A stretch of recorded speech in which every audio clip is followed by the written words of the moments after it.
ये जो ग्रंथ है, निगम कल्प तरोर गलितम फलम, निगम कहते हैं वेद को। जो वेद रूपी वृक्ष का पका हुआ फल है वही है श्रीमद् भागवत। हमें प्राप्त कैसे हुआ? एक बार क्या हुआ, एक बहुत बड़ा बगीचा था आमों का, बहुत आम लगे हुए थे उसमें।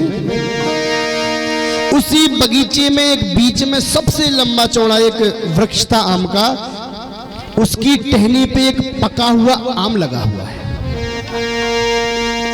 अब उस वृक्ष पे कहीं से आकर बैठता है एक बाज, चील बैठती है और आकर वह देखती है, चारों ओर दृष्टि डालती है और क्या देखती है वह कि मुझे कहीं मांस मिल जाए जिससे मैं अपनी उदर पूर्ति करूं।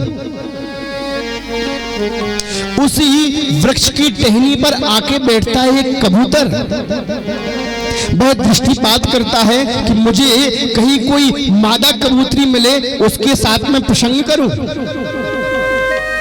उसी कबूतर पे उसी वृक्ष पे आकर बैठता है एक कौवा, देखता है कहीं सड़ा गला चूहा मिल जाए जिसको खाकर मैं अपनी उदर पूर्ति करूं।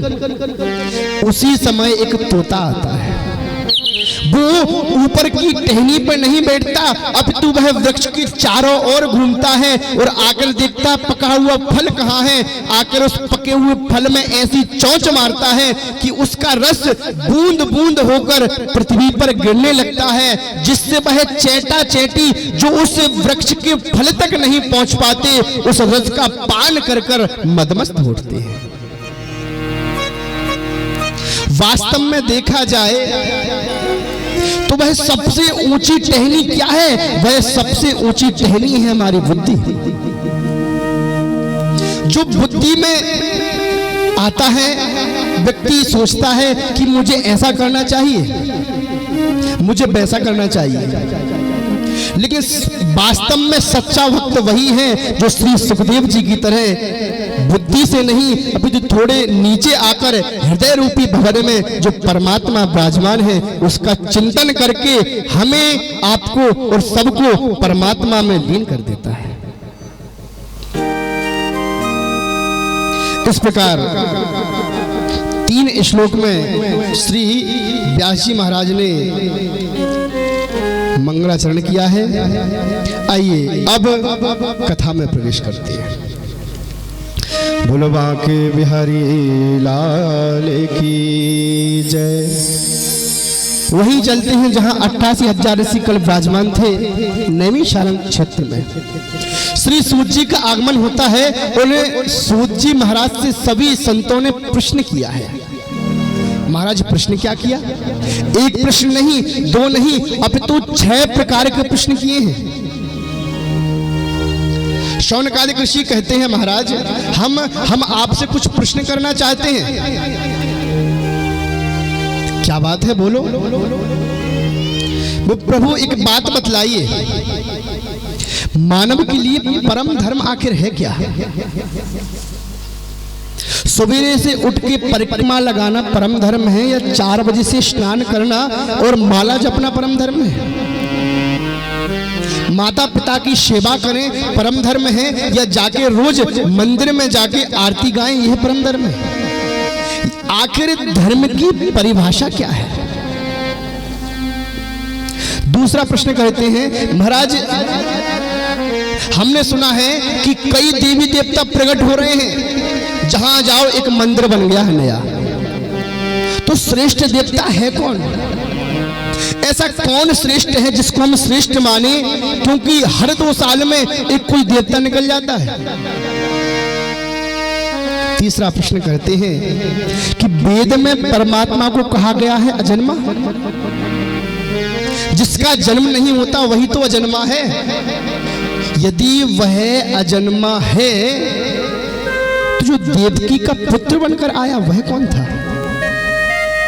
जो यशोदा नंदन बनकर आया है वह कौन था? प्रभु कृपया करके बतलाएं। और महाराज हम ये चाहते हैं कि आप छोटी सी बात को बड़ा ना करें, अपितु सागर में गागर भर के दे, गागर में सागर भर के दे। कहने का तात्पर्य रस रस हमें पान कराए, सार सार सुनाए। और छठवां प्रश्न करते हैं, धर्मः कं शरणं गता। जब मेरे प्यारे अपनी लीला को स्मरण कर कर सुधाम चले गए तो फिर धर्म किसकी शरण में गया? जब कलिकाल आ गया तो धर्म किसकी शरण में गया? प्रभु कृपा कर कर हमारे इस प्रश्नों का जवाब दे। श्री सूत जी महाराज ने कहा, अवश्य मैं जवाब अवश्य दूंगा, लेकिन इसके पहले मैं अपने गुरुदेव का ध्यान कर लूं। जैसे ही कहा अपने गुरुदेव का ध्यान कर लूं, एक ऋषि बोले, प्रभु क्या आपके भी कोई गुरु है?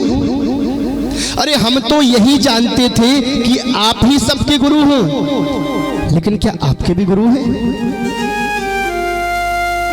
तब श्री सूत जी कहते हैं, शिष्य का ये जानना ठीक है, गुरु ब्रह्मा गुरु विष्णु गुरु देव महेश्वरा, लेकिन उस गुरु के भी कोई गुरु होते हैं।